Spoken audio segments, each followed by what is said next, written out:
Punjab secretariat beautiful.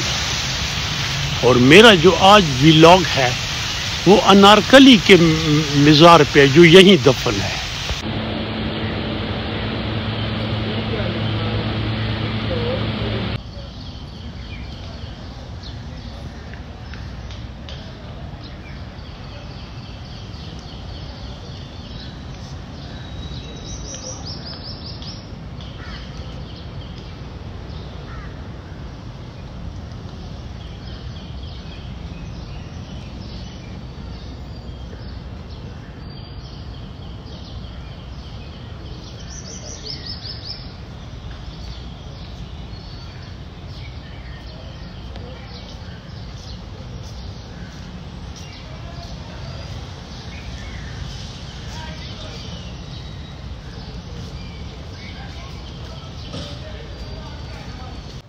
और ये अनारकली की कब्र है जो एक वीरान कॉर्नर में सेक्रेटेरिएट के, लेकिन अब रेनोवेशन हो रही है तो उसके बाद ये एक पूरी अच्छी तारीख की झलक बन जाएगी।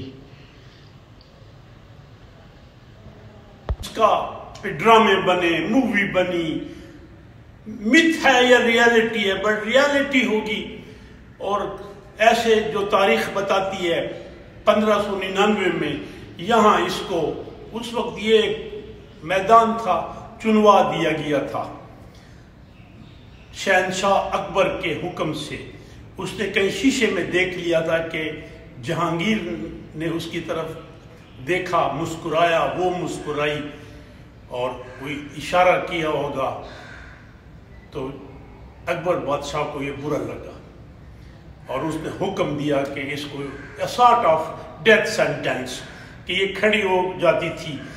वो उस वक्त चुनवाना यही होता था, तो ईंटें ऐसा ईंटें, फिर उस बाद में सांस रुक के मर जाती थी। बहरहाल बादशाह थे, इंसानों को किस्मत से खेलते थे, किसी की आंखें निकलवा देते थे।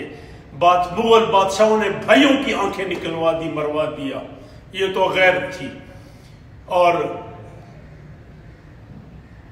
एक बादशाहत जो थी, इसलिए ये जमहूरियत क्यों अच्छा सिस्टम है कि वो एक शख्स की जो हुक्मरानी हुक्म होता है वो नहीं एक्सेप्ट करती। Decision be taken collectively, discussion. But any how Anarkali मैं समझता हूँ अगर हकीकत में थी तो ये भी एक बुजुर्ग हस्ती थी, एक मजलूम हस्ती। तो मैं तो जब भी यहाँ पहले आया फातिहा दुआ मांगी। आज बहुत सालों बाद मैं यहाँ आया तो ये रेनोवेशन हो रही है। I give credit to provincial government, chief minister, chief secretary, however, कि इसको रेनोवेट कर रहे हैं। ये बिल्डिंग रंजीत सिंह के जमाने में बनी, फिर ये रेजिडेंसी थी जो पंजाब सेक्रेटेरिएट है। तो with these words, Allah bless you.